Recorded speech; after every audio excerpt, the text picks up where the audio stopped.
എല്ലാവർക്കും നമസ്കാരം. ഇന്ന് നമ്മൾ ഒരു പുതിയ വിഷയത്തിലേക്ക് ആം, ചർച്ച ചെയ്യാനായിട്ട് ആഗ്രഹിക്കുന്നത് മത്തായിയുടെ സുവിശേഷം 21 അധ്യായം 23 തൊട്ട് 27 വരെയുള്ള വാക്യങ്ങളും, അതോടൊപ്പം തന്നെ മർക്കോസിൻ്റെ സുവിശേഷം 11 അധ്യായം 27 തൊട്ട് 33 വാക്യങ്ങളും, അത് ലൂക്കോസിൻ്റെ സുവിശേഷം 20 അധ്യായം 1 തൊട്ട് 8 വരെയുള്ള വാക്യങ്ങളെ നമ്മൾ ആസ്പദമാക്കിക്കൊണ്ട് നമ്മൾ ചിന്തിക്കാൻ പോകുന്നത്.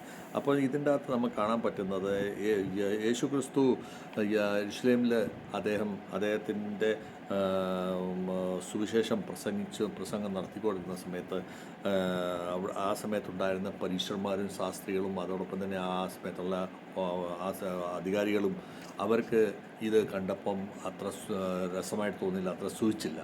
അങ്ങനെ വന്നു കഴിഞ്ഞപ്പോൾ അവർ യേശു ക്രിസ്തുവിനോട് തർക്കിക്കാൻ തുടങ്ങി. എന്നിട്ട് ചോദിച്ചു, നീ ഇതൊക്കെ ഈ പ്രസംഗിക്കുന്ന ആരുടെ അധികാരത്തിൻ്റെ പേരിലാണ് ഇങ്ങനെ ഈ വിധത്തിൽ പ്രസംഗിക്കുന്നതെന്ന് ചോദിച്ചു.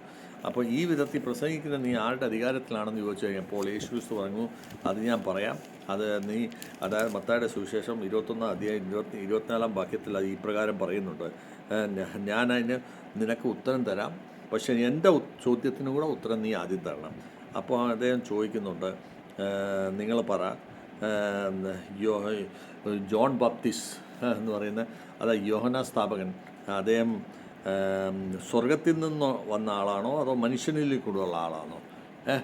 എങ്ങനെ ഉള്ള ആളാണ് ജോൺ ബാപ്റ്റിസ്റ്റ്? അതിനെ പറ്റി പറയണമെന്ന് പറയും. ഇത് കേട്ടപ്പോൾ, ഈ ചോദ്യം കേട്ടപ്പോഴത്തേക്ക് ഇവർ വളരെ അമ്പരിച്ചു പോയി.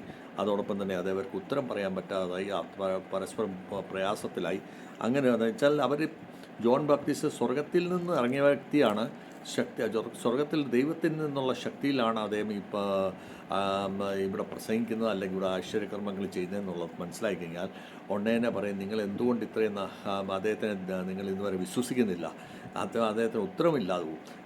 അതുപോലെ സപ്പോസ് ആ മനുഷ്യர்களാൽ ഉള്ള വ്യക്തിയാണ് എന്ന് പറഞ്ഞു കഴിഞ്ഞാൽ അപ്പോൾ അതും അവർക്ക് പേടിയായി. എന്താ വെച്ചാൽ ജനങ്ങൾ മൊത്തം ജോൺ ബാപ്റ്റിസ്റ്റിനെ, അതായത് യോഹന്നാ സ്ഥാപകനെ ഒരു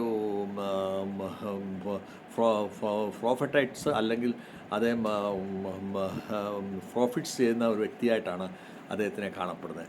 അപ്പം അതിനെതിരായിട്ട് ഇവർ പറഞ്ഞു കഴിഞ്ഞാൽ ഇവരതിനെ മാനിക്കുന്നില്ല. അപ്പോൾ അങ്ങനെ പറഞ്ഞു കഴിഞ്ഞാൽ ജനങ്ങൾ അവരെ വിടത്തില്ല.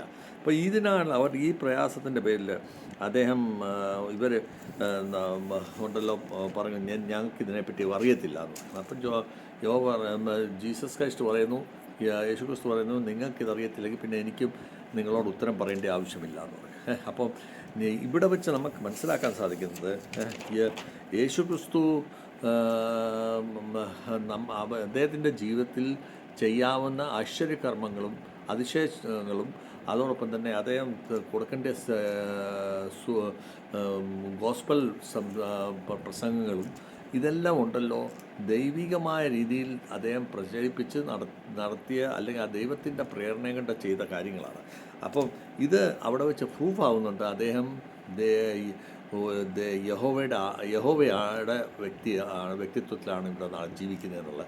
അതായത് ആ ശക്തി അദ്ദേഹത്തിലില്ലായിരുന്നെങ്കിൽ ഈ വ്യക്തികളോട് അദ്ദേഹത്തിന് എങ്ങനെ ഇത്രയും കഴിവുള്ള ഒരു ചോദ്യം ചോദിക്കാൻ പറ്റത്തില്ല. അപ്പം അങ്ങനെ അപ്പം അവിടെ വെച്ച് ദൈവത്തെ നമുക്ക് മനസ്സിലാക്കി തരുന്ന ഒരു വ്യക്തിത്വമാണ് അവിടെ നമുക്ക് കാണാൻ സാധിക്കുന്നത്. അതോടൊപ്പം തന്നെ നമുക്ക് കാണാൻ സാധിക്കുന്ന അദ്ദേഹത്തിൻ്റെ ജീവിതത്തിൽ സ്വർഗത്തിൻ്റെ ഒത്തിരി നല്ല കാര്യങ്ങൾ, അതിശയകരമായ പല കാര്യങ്ങളും, അതോടൊപ്പം തന്നെ സുവിശേഷ പ്രസംഗങ്ങൾ, ഇതെല്ലാം സ്വർഗത്തിൽ നിന്ന് കിട്ടുന്ന ഒരു അതിശയം അല്ലെങ്കിൽ ശക്തിയാലാണ് ഇത് നടത്തുന്നത്. അപ്പോൾ ഇതിനെ സംബന്ധിച്ച്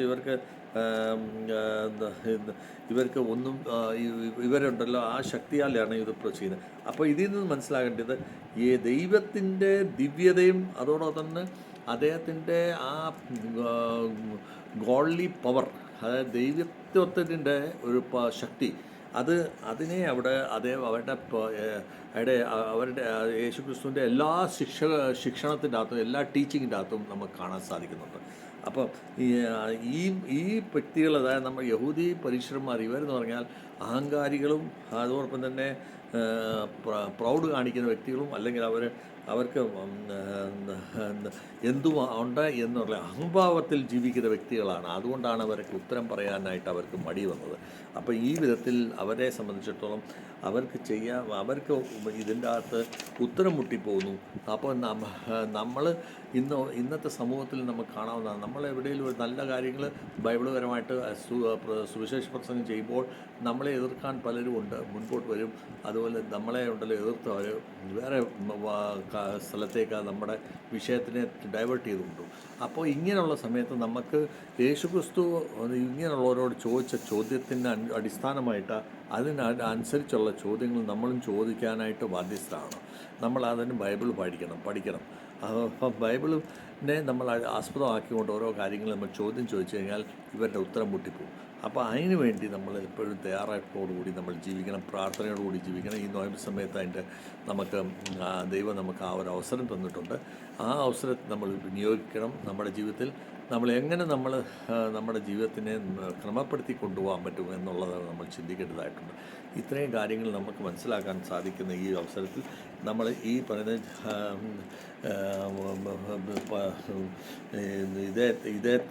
യെരുശലേമിൽ യേശുക്രിസ്തുവിൻ്റെ സുവിശേഷത്തിന് എതിരായിട്ട് തടസ്സങ്ങൾ നിൽക്കാനായിട്ട് പലരും ശ്രമിച്ചിട്ടുണ്ട്. ആ ശ്രമത്തിൻ്റെ അടിസ്ഥാനം അതുപോലെ തന്നെ ഇന്നും നമ്മുടെ സുവിശേഷങ്ങൾ നമ്മൾ പ്രസംഗിക്കുമ്പോൾ നമ്മളെ തടസ്സം നിൽക്കാൻ ധാരാളം പേരുണ്ട്. അങ്ങനെയുള്ള സാഹചര്യത്തിലാണ് നമ്മൾ സുവിശേഷം അറിയിക്കേണ്ടത്. ആ സുവിശേഷം ദൈവത്തിന് വേണ്ടിയുള്ളതാണ്, നമ്മുടേതല്ല. സുവിശേഷം നമ്മുടേതല്ല, സുവിശേഷം യഹോവയുടെയാണ്. ആ യഹോവയുടെ സുവിശേഷം നമ്മൾ അറിയിക്കും. അപ്പോൾ നമ്മൾക്ക് യഹോവയുടെ ശക്തി നമുക്ക് കിട്ടും. ആ ശക്തിയാൽ നമുക്ക് സുവിശേഷം അറിയിക്കാൻ പറ്റത്തുള്ളൂ. അതിനുവേണ്ടി നമ്മളെല്ലാം ഒരുക്കപ്പെടണം, നമ്മൾ അതിനുവേണ്ടി ജീവിക്കണം. അതോടൊപ്പം തന്നെ അഹങ്കാര ബുദ്ധിയോടുകൂടി നമ്മൾ ജീവിക്കാൻ പാടില്ല. നമ്മൾ എന്തുവാണെന്നുള്ള ശക്തിയോടുകൂടി നമ്മൾ ജീവിക്കാൻ പാടില്ല. താഴ്മയിലും നമ്മൾ പ്രാർത്ഥനയിലും നമ്മൾ ജീവിക്കുന്നവരായി തീരാനും ഈ നോയമ്പ് സമയത്ത് എന്ന് പറഞ്ഞുകൊണ്ട് എൻ്റെ വാക്കുകൾ നമസ്കാരം. നന്ദി, നമസ്കാരം. God bless to all.